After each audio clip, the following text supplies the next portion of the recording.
Terima kasih Anda masih bersama kami dalam Berita Papua hari ini. Untuk Anda yang baru saja bergabung, kami akan menyajikan kembali 3 berita utama. Seorang staf KPU Yahukimo tewas dianiaya orang tak dikenal.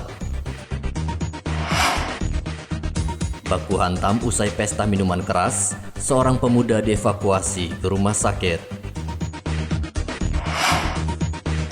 Sekolah kembali dibuka, 289 siswa malah positif COVID-19.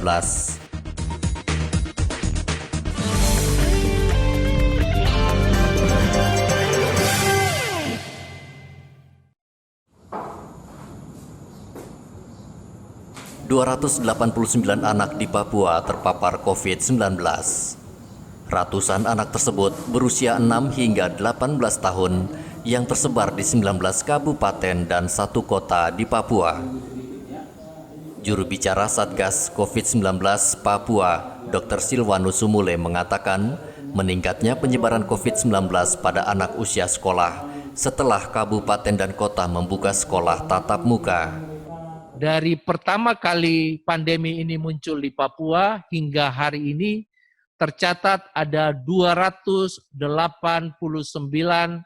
anak usia sekolah yang dinyatakan positif. Namun puji Tuhan, rata-rata berada pada sakit ringan dan sakit sedang. Usia sekolah menjadi awasan bagi kita semua, teristimewa para pengambil kebijakan di kabupaten kota, untuk memastikan dengan sangat tepat apakah sekolah tersebut dibuka atau tidak. Prinsip-prinsip dasar yang harus dipegang oleh para pengambil kebijakan adalah pertama, keselamatan dan kesehatan anak didik menjadi fokus utama ketika memulai membuka proses belajar mengajar. Hal yang kedua, pembukaan proses belajar mengajar secara langsung harus dilakukan secara bertahap. Bertahap di sini mempunyai makna adalah pertama, harus memastikan semua protokol kesehatan telah dilaksanakan dengan baik. Baik itu menyangkut ketersediaan air, baik itu menyangkut ketersediaan masker, baik itu menyangkut SOP yang telah dibuat di sekolah-sekolah agar proses belajar mengajar tidak menyebabkan terjadinya penularan virus. Ratusan anak yang positif, sebagian besar tidak menunjukkan gejala dan sakit ringan. Satgas COVID-19 menghimbau seluruh bupati dan wali kota memperhatikan protokol kesehatan saat membuka sekolah dengan sistem belajar tatap muka.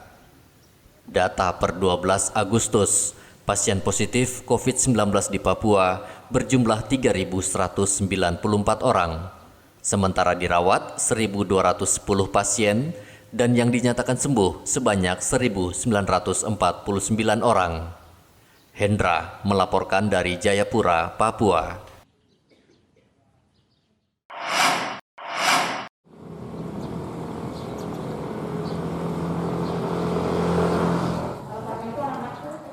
Penyebaran kasus COVID-19 terus meningkat. Sejumlah sekolah di Merauke meminta Dinas Pendidikan stop belajar tatap muka.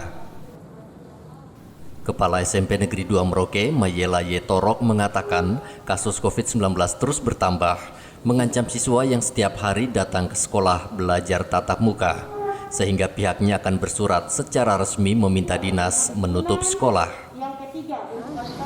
Hari ini berencana untuk menyurat kepada dinas bahwa melihat dari situasi pasien corona bertambah, maka kami akan segera membuat surat kepada dinas untuk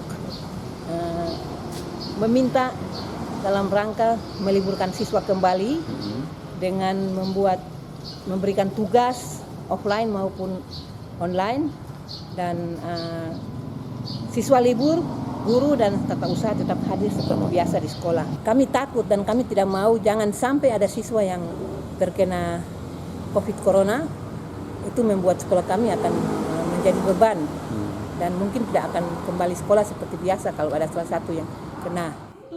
Sementara itu, Kepala Dinas Pendidikan Merauke, Sony Betaubun, mengaku akan mengevaluasi proses belajar tatap muka di sekolah. Mungkin banyak sekolah memberikan tugas pembagikan buku kepada siswa dalam mengerjakan tugas. Minggu ini, minggu depan akan dievaluasi kembali oleh siswa dan diberikan tugas lagi.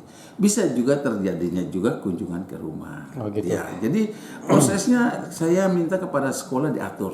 Edaran saya turun mengatakan bahwa bukan libur. Kalau libur itu kan bagaimana ULP dan lain-lain. Tetapi proses pembelajaran dengan mekanisme di dalam menghadapi KLB tetap dilaksanakan. Artinya pihak dinas sendiri merespon keinginan beberapa sekolah tersebut.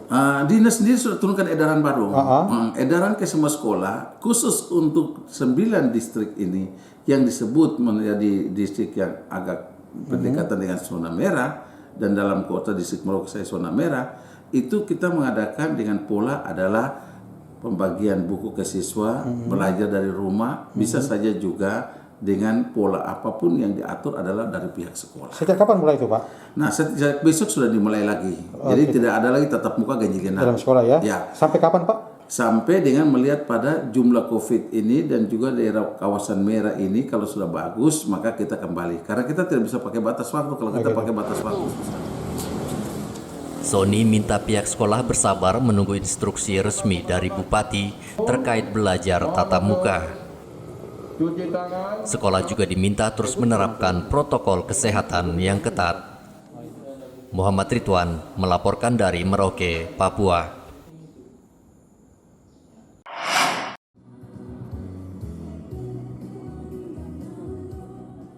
Mencegah pengikisan tanah akibat hembasan ombak laut, warga dari komunitas peduli lingkungan Merauke menanam 500 pohon bakau atau mangrove di sepanjang bibir pantai Lampu Satu.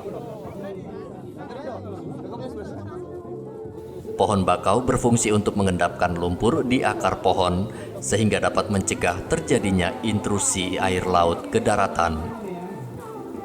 Warga Merauke diminta terus melakukan pelestarian alam sekitar Lampu Satu sehingga kawasan pantai wisata Lampu Satu bisa terus menjadi kawasan wisata yang membawa dampak ekonomi bagi warga sekitar.